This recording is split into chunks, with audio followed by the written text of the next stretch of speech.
Good morning, everybody. My name is Alex Bayen. I'm with UC Berkeley. I'm with the Department of Electrical Engineering and Computer Science and the Institute of Transportation Studies. I'm really excited today because today we're going to unveil the third edition of our Mobility Index. You will be the first to see it, both for those of you who are watching us online, as well as you here in Dubai today. And as was mentioned earlier in the presentation, being able to quantify how competitive cities will be in the future of mobility is essential. It's essential for the public sector, it's essential for the private sector, it's essential for citizens. And it's not just how well your city does at making living enjoyable. As we heard in the previous panel, it's really about making mobility possible for the future of the city.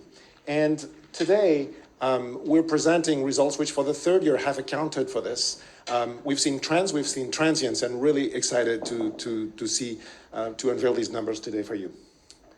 This is work which was done jointly with a large team of Oliver Wyman for now 4 years. Laura Reed, who is sitting in the back, has been leading this throughout the years in Guillaume's office in Paris and the Dubai office.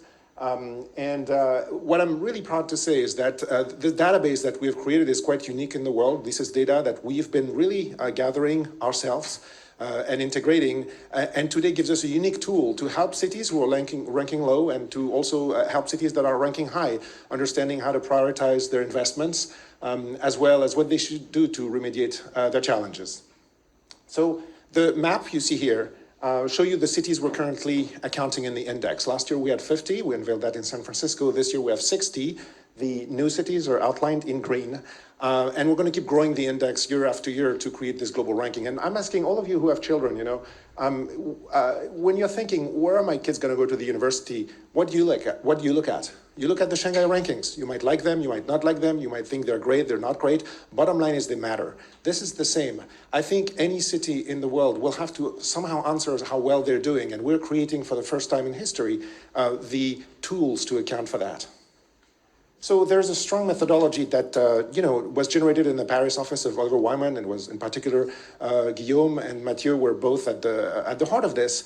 And it's really, when you're accounting for how well you're doing as a city, it's not just about numbers. It's about seeing how the vision of the elected officials translate into some things that are concretely tangible, such as walkability and public transit. We heard from the previous panel how important transit is.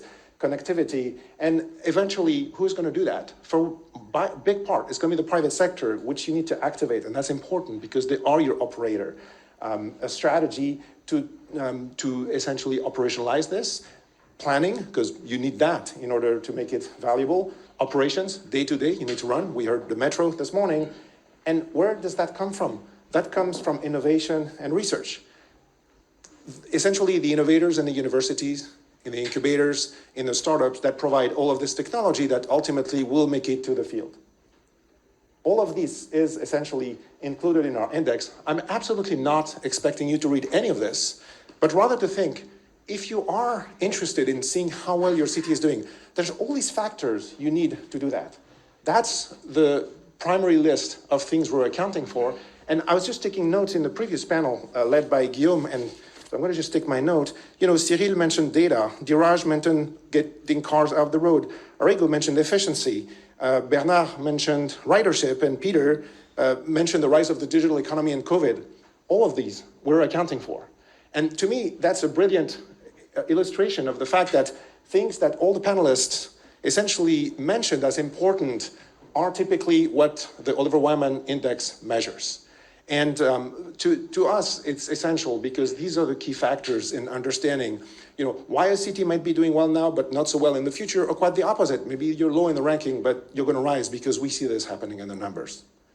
So, for example, one thing we're starting this year as well, and that's a new spin-off that we did with Oliver Wyman, is the sustainability sub-index. Our index is already so rich that we can start to focus on specific verticals.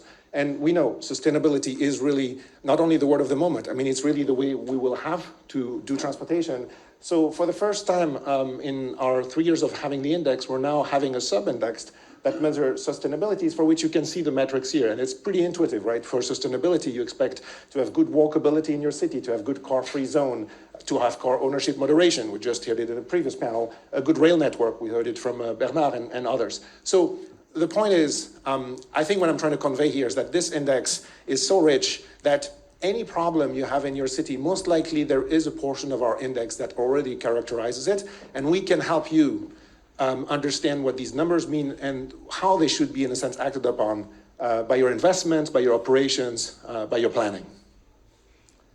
So let me show the results. And let me say this, as a university faculty, there's always a student in the room who is not happy about their grades.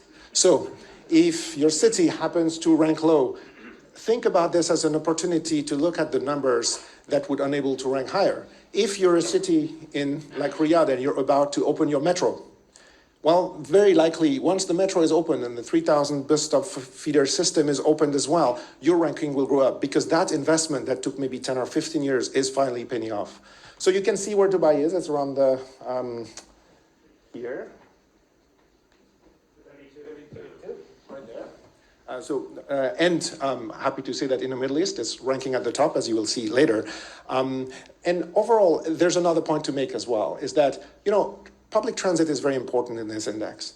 And European cities have been working at it for over 100 years. So it's also important for the developing city to realize that it takes sometimes decades, and if you work in infrastructure, you know this, it takes sometimes decades to rise to the top, but that's what we're here for. We're here to help.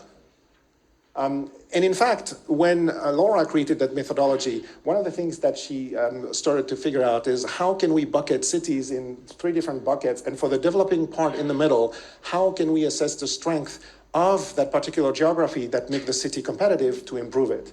And so we also work with archetypes, depending on the geography, depending on the size, depending on the GDP, and many other factors, so that for every case, we can essentially customize a solution to help the city perform better.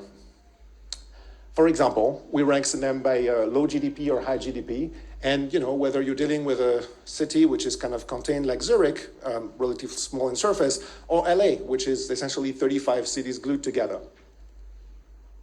We're also interested in understanding, how do you become an A+ student in this world? Stockholm and some of the Northern European cities are doing really well. Why? Because they're at least very good everywhere and spectacular in one of these 2 metrics. And so, for example, when you look at the index, there are subcomponents, the social impact, the infrastructure, the market attractiveness, and everything. And so what you will find is if you're really on the top of the pack as a city, in general, that's because you have very good investments, very good trends, and you have managed to do at least 1 or 2 things really, really well. So, for example, I was talking about Stockholm. Well, look at public transit. They have it all. There's metro, rail, bus, even boat. When you think about traffic management, and Randy knows this because this is something where California has also been very much ahead of the game. They have congestion pricing. They have a variety of prices during the day. This is very hard to do politically. Now we see it rising in California. Singapore has been ahead of the game for decades, but there's very few cities where you can do this politically. And it's one thing where, again, on top of all the classical tools you would expect in a traffic management system, metering and blah, blah, blah, you also have a form of road user charge. Think about trucking. Sweden is already working on electric trucking. They're testing with Germany electric highways so that you can essentially have a truck function like a train. And with academic partners, so UC Berkeley, go Bears, but also with KTH in particular, how do you get trucks to meet on the road, wait for each other so they can platoon? So you can see the logistics, the control, and the energy. And so this is an example of things which Stockholm is doing quite spectacularly well, on top of being very good at a lot of different things. Now, these are usually measuring trends, and that's another thing I want to say about the index. When we created this index, we wanted to be able to measure trends because cities are investing year after year, and we should be able to reward that, and we should be able to measure that. If you're doing the right thing and it's hard politically year after year, we can see it. But the other thing which is interesting about this index is we can also measure transients. So San Francisco was doing okay, a top pack, but not an A+ student. And this year, it just jumped off and became second. Why? If you think about San Francisco, and actually this speaks to the legacy of Randy Iwasaki, who's sitting here, who was for many years the director of Caltrans. Caltrans has invested in many of the infrastructures of San Francisco, which made it rise through the ranks over the years. And then COVID happened. And guess what? all of Silicon Valley was ready for it. They were kind of already working remotely anyway. I mean, teams are on different sites. Some of the people never met each other or in different continents. They already had all the infrastructure at home and in the office. This is from the École Bilingue in Berkeley. You know, the day the governor called the shelter, the headmaster called and say, please pick up your Chromebook. All the software is preloaded. Monday class is online, but it's just as normal, except it will be online. And we also have printed 500 pages of things to go with the computer, and it's all good. And all the kids are on Zoom the next Monday, no problem. Same, we heard it again, I think it was Peter Summers. So then people started shopping online, and guess what? They didn't even need to scale the fleet. Amazon was ready for this because the Bay Area had already moved to online shopping. So in many other places in the world, you want to get an Amazon Fresh or Prime delivery, there's a waiting list. But in the Bay Area, done. You get it. You really literally get it the next day. And then the irony of it is this. Overnight, our biggest problem disappeared. No more traffic jams. Now, this is a transient. You should expect that next year, the numbers will be bad again because traffic is going up again. But we measured that in the index, which explained why San Francisco went up. And then, of course, very forward-looking policies. I mean, if you live in Paris, you know how challenging it is to have a Corona piste. Every places in the world kind of struggled with this, but Oakland had the Calm Street program. So all of this made San Francisco rise in the rankings. And you know, we had to look for these explanations because first we're like, wait, what's happening here? But then finally we realized, oh, what we're measuring is actually real. And then, of course, there is really the legacy. It's not just the transient. Like, one of the reasons why San Francisco has been doing well is you look at all the mobility companies located in the Bay Area. I think it was, again, Peter who mentioned this. Their market cap is through the roof. First, because they're working as usual, but second, because they're continuing to innovate in mobility. They say on the front page of the New York Times, it's terrible, people are leaving Silicon Valley. That's the curve of the real estate. I mean, the real estate is still rising. People still want to live there. That comes on top of electrification and long-term infrastructure. This is a picture I took myself on October 2nd last year, the day before they opened the HOT lanes in some parts of the Bay Area, something that took years to do. So again, speaking to the legacy of the investment of the Department of Transportation. So it's an interesting fact because this is also what our index measures. So I really encourage, you know, whatever cities you are, if you're in Paris, go and speak with Guillaume. If you're in Dubai with Mathieu, in Frankfurt with Andy, or any of the other partners here, we can help your city not only understand what it's doing well, what it could do better, and also what it should do to remediate to the potential challenges it has. I'm going to finish really quickly to advertise something we're launching this year, and please talk with us. We can talk offline. We're also very keen on measuring sustainability because it's not just about being a leader, you need to do it well. And so when you speak with us, please also focus on this for your city. You'll see that, not so surprisingly, there are cities that do really well in Northern Europe. Oslo, in fact, you will hear it from Cecile in probably the next panel, and we can rank that based on your continent, geographies, and all the other archetypes we had before. I'm going to stop here so that we stay on track, because one of the important things in transportation is you need to make sure that you arrive on time. So we'll try to keep on time. Guillaume, I think back to you.